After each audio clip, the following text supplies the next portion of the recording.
Welcome back, beautiful people. For those new here, my name is Stefanos and I am a PhD candidate in chemical engineering at Western University, and my mission is to empower and inspire for a better tomorrow. So today's episode was actually supposed to be on a completely different topic, but I happened to listen to Ed Mylett's latest episode on his own show, The Ed Mylett Show, and something within that episode really struck a chord with me, and I hope to relay and expand on that information for you guys today, because it truly did leave a very lasting mark on my perspective on my own identity and my purpose in this life.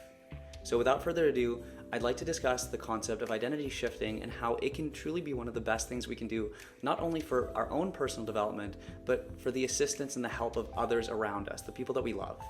So like I said, without further ado, let's get started. So one of the best antidotes, as Ed presented, when feeling helpless, is to become more helpful to those around us, those that we love, those that are nearest to us. And one of the best ways to do that is to raise your own identity.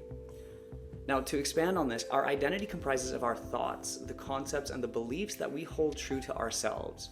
And it's the invisible force that can either hold you back or propel you to new heights, depending on your perspective of yourself. So we can think about it as your self-concept. If you see that yourself as somebody that's capable and worthy and deserving of success, then your actions are going to align with those beliefs. And you will see that that becomes almost a self-fulfilling prophecy. Now, Ed presents this concept in a very beautiful analogy. He equates our identity to that of a thermostat in a room. And he goes on to say that our identity is a core part of our lives. It's like the thermostat of our existence. No matter the external conditions, it regulates our internal temperature. And I want you to imagine a thermostat set at, let's say, 15 degrees in your room. Regardless of whether it's 30 degrees outside or 5 degrees outside, the thermostat maintains that 15 degree mark, and our identity regulates our life quite the same. So our identity dictates how we perceive and interact with the outside world, and if it's set on a lower level, then we might end up finding ourselves self-sabotaging or settling for less than we actually deserve. Now, I want to expand on this a little bit, because like I said, our identity is much like a thermostat. So no matter what the external conditions may be, it has a powerful influence on our internal state. And just as a thermostat regulates the temperature in our rooms, our identity regulates the outcomes of our life. If it's set low, I want to reiterate this, then you may inadvertently limit your potential and settle for mediocrity. And that is not something that I'm going to allow happen to you. So I want us to carefully consider this analogy when we reflect on how our identity shapes our responses to life's challenges and opportunities. Now, I want to move on a little bit to the power of identity, because this is something that I truly cannot overstate. And that the identity, our identity, your identity, is not just a concept, it's a powerful force that can shape your life's trajectory. And I swear to God, I will repeat this till I die. But truly, it encompasses how you view yourself, your abilities, and your worthiness. That's the big one, the key one, the worthiness. And when you perceive yourself as someone that's capable and deserving of success, your actions will always follow suit. It is inevitable that they will follow your belief system. So when we acknowledge the strength of our identity, we can inspire and you can take deliberate steps and actions into shaping it positively. This is a very serious concept, and I think that when we actually take a minute to really process the power that we hold in our own beliefs, it can truly change our perspective on how we engage in day-to-day tasks with people. Now, I know that I feel like I've been repeating myself a little bit, but I really want to hammer this home and finish off by saying identity is not a philosophical concept. It is deeply intertwined with our behaviors. And if you identify as someone who excels, then you're going to naturally gravitate towards behaviors that lead to that excellence. And on the flip side, if you identify as someone who struggles, your behaviors are going to align with that perception.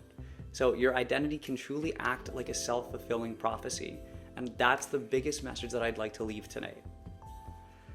Now, I want to expand a little bit about the influence of our identity on our behavior in saying that our identity is not static. That's the key thing also. It dynamically influences our behaviors and our actions, and it can also be shifted through our own personal self-talk. So, like I said, if you see yourself as a high achiever, then you're more likely to engage in those behaviors. So we need to take the steps to actually engage in those behaviors in the first place so we can adjust the self-talk that we tell ourselves. And becoming aware that we are of this connection basically allows us to consciously align ourselves with our outcomes and our goals. I want you to think of your identity as the image you hold of yourself in your mind's eye. It can either empower you or limit you. And it's what you see when you visualize your own potential. Now, if you understand this, then you can also understand that your self-image can be molded, it can be reshaped and expanded. And by doing so, you're essentially reprogramming yourself for your own success. Now, expanding on this further, our identity often manifests itself as our mental image of ourselves. And it's how we perceive our capabilities, our worth, and our potential. Now, the big thing that I want everybody to take away from this is that our self-image is not set in stone. It's malleable. And we have the power in our own hands to reshape it by envisioning ourselves as more empowered and a successful individual.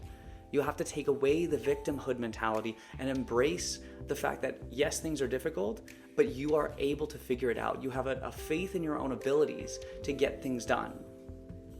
We have to embrace the idea that self-image can be reprogrammed to align with our aspirations and our goals. And that's a huge point that I'd like to leave everybody with. So we've talked a lot about our self-image, but how do we expand and how do we shape our self-image?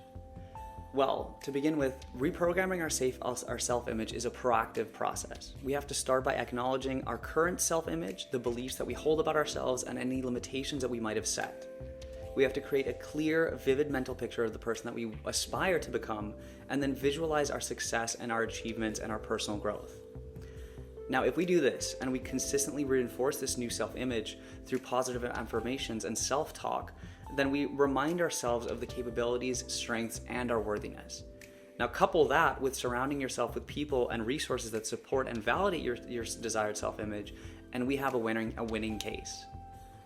Now, the journey to a higher self-identity really involves self-belief, intention, and associations. And by working on all three of these aspects, we can elevate our internal setting. Now, these compounds very heavily interact and are intertwined with one another. Your self-beliefs fuel our intention, which in turn shapes your associations, and it's a holistic approach to identity growth. Now, I'd like to expand on these three pillars that Ed laid out in his episode. Initially, the first of these pillars, which I labeled as self-belief, was labeled as faith. But I'd like to approach faith in a non-religious context, where faith represents your unwavering belief in your own potential and your worthiness. It's the bedrock upon which your identity is built. And by cultivating faith in your own abilities and the positive outcomes that you desire, then you are setting yourself up for success. The second of the pillars was intentions. Now, intention is your conscious commitment to pursue growth, positivity, and a contribution to the world. When you can clearly define your intentions in various aspects of life, from personal development to relationships and your career, then once again, you are setting yourself up for success. And we can draw a lot of self-confidence from our intentions alone. The third of these pillars was associations. Your associations, the people that you spend your time with, can significantly impact your identity. Surround yourself with individuals who uplift and inspire you. Seek out mentors, friends, colleagues, and share your ambitions with them so they can share their ambitions with you. This game only works best when we can cooperate with one another, with like-minded individuals that share our beliefs and our goals and our aspirations in life. So, one of the biggest things that I'd like to lay out for everybody is to evaluate our associations. We are a product of those we spend the most time with. So look back at the last month, the last 60, 90 days, and ask ourselves about the people that we've spent the most time with. Ask about their emotional maturity, their values, their qualities, and their own close associations. If we feel like their habits in their lives, their lifestyle, their morals, their values align with those that we hope to have and we hope to achieve in the future, then those are the kind of people that we want nearest to us. Now, conversely, if there are habits or actions or behaviors that they do that we really do not find correct, then maybe it's time to take a step back and think of whether we actually want to spend as much time as we are with those individuals. We need to surround ourselves with people that align with us, that align with who we are, how we're striving for the life that we want to build. And if we want to take it back to the analogy of the thermostat, then our associations can either heat us up or they can cool us down. So we need to regularly assess the emotional maturity, the values, and the qualities of the people that we spend our most time with. Are they aligned with the desired identity and aspirations that we hold? Key takeaway. So in conclusion, I'd like to leave everybody with the following. By working on our faith or our self-belief, our intentions, and our associations, we can raise that thermostat setting. This journey will not only transform your identity, but also allows you to make a profound impact on the world. And one of the biggest things that I'd like to leave everybody with is the following reminder. The reminder that we were all put on this earth to do something special.